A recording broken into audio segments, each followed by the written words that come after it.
म त चढाउँछु यो मोबाइल अब आयो कुरा यो सबै आएको भनेको यहाँ मसँगको छ डिस्प्ले पिसिबी छ भाइ पिसिबी हजुर यो मेरो के आयो पिसिबी अहिलेसम्म हामीले पढेको एक नम्बरमा के पढ्यो ब्लोर मोटर त्यसपछि 2 नम्बरमा पढ्यो स्विङ मोटर र 3 नम्बरमा पढ्यो अहिले आज पढेको डिस्प्ले पहिला यिनीहरूको पावर सप्लाई छुट्याइदिनु ब्लोर मोटरको पावर सप्लाई कति छ 220 भोल्ट एसी स्विङ मोटरको 12 भोल्ट डीसी र डिस्प्लेको 5 भोल्ट डीसी छ ठीक छ हजुर जबसम्म मैले यो सामानलाई 220 भोल्ट दिन सक्दिनँ मोटर चल्दैन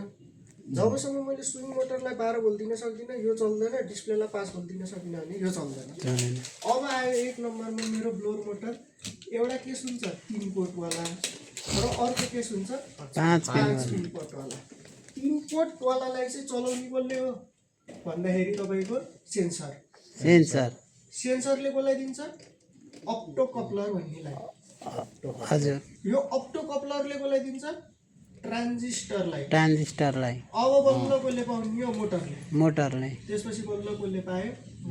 मोटर यो हाम्रो कुन मोडलमा 3 पिन मोडलमा यही कुरा 5 पिन मोडल आयो भने 5 पिन मोडललाई चलाउने को छ रिलेले लएर डाइरेक्ट कसलाई दिने यो मोटर पछि स्विङ मोटरको काम के ब्लोर मोटरको काम सकियो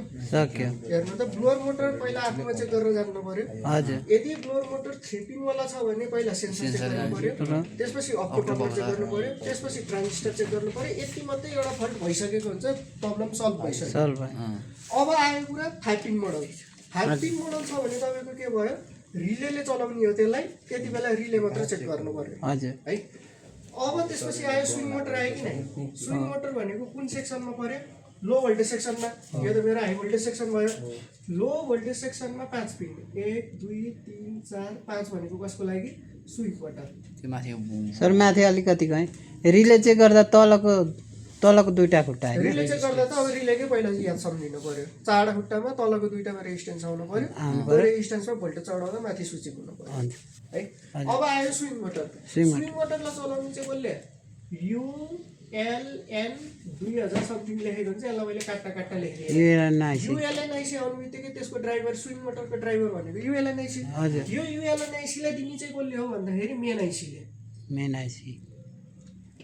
मेन आइसीले को चलाउनु भयो ULNIC चलाउनु भयो त्यो ULNIC ले लर कोला चलाउँछ स्विङ मोटर कतिको सामान 12 भोल्ट भन्छ यसलाई 12 भोल्ट डीसी लेखे सक्यो अब यसलाई बिना पावर सप्लाई चेक गर्दा के हुन्थ्यो रेडसँग बसेर चेक गर्दा सबैमा के आउनु पर्यो रेजिस्टेन्स यो पनि भयो हाइलो मिडियम अब आयो कुरा कसको डिस्प्ले मानव मेरो यहाँ छ 1 2 3 4 5 6 7 8 9 पिन वाला पोर्ट आयो रे 9 पिन पोर्ट आउनु बित्तिकै यो को डिस्प्ले आफूमा चाहिने कति भोल्ट 5 भोल्ट भन्छ यसलाई 5 भोल्ट दिन पर्यो कि नै पहिला यसलाई 5 भोल्ट सुरुमा बनाउने काम कसको भोल्टेज रेगुलेटरको काम त्यसको नाम के हो 7805 भन्ने कुराले यसलाई 5 भोल्ट दिनु पर्यो कि नै पहिला यसलाई 5 भोल्ट दिएपछि बल्ल यो एक्टिभ भयो नि अब जब यसले 5 भोल्ट पाएर पनि काम गर्न सक्दैन भने यो आफैमा खराब भयो अब यो यसले 5 भोल्ट दबाइकन काम नगरेको हो भने चाहिँ 7805 हेर्नु पर्यो के हजुर ठीक छ अब मैले 7805 बाट यसको कुनै दुईटा खुट्टामा 5 भोल्ट दिए भनेपछि डिस्प्ले चल्न पर्यो कि नै चल्यो डिस्प्लेमा 16 लेखेर आयो रे एकछिन तर मैले रिमोट चलाउँदा चलेन भने कि रिमोट खराब छ कि डिस्प्लेको आईआर रिसिभर खराब छ आईआर रिसिभर भनेको सेन्सर भनेको हजुर ठीक छ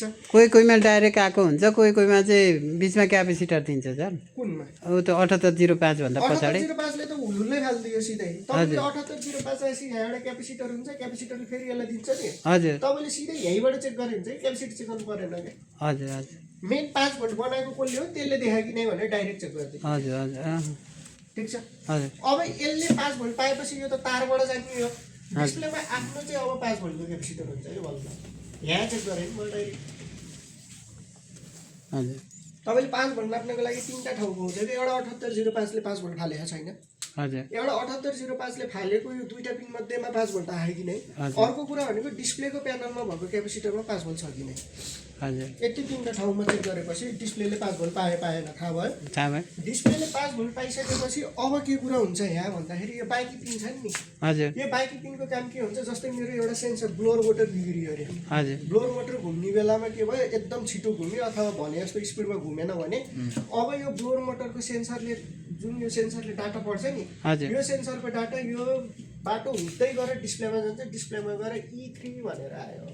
हजुर अब यो E3 भनेको के हो भनेर मैले खोजेको E3 भनेको के भनिदियो भने ब्लोअर मोटरको स्पिड कन्ट्रोल भएन है भनेर भनिदियो भने अब ब्लोअर मोटरको स्पिड कन्ट्रोल गर्ने यतिसम्म हो कि नै हो यतिसम्म चाहिँ गर्न सकियो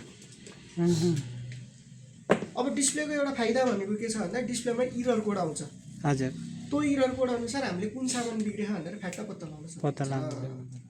इरर कोड नि याद गर्नु अब इरर कोड निकाल्नका लागि सबैले मोबाइल आयो गरेर गुगल खोल्नु एकचोटि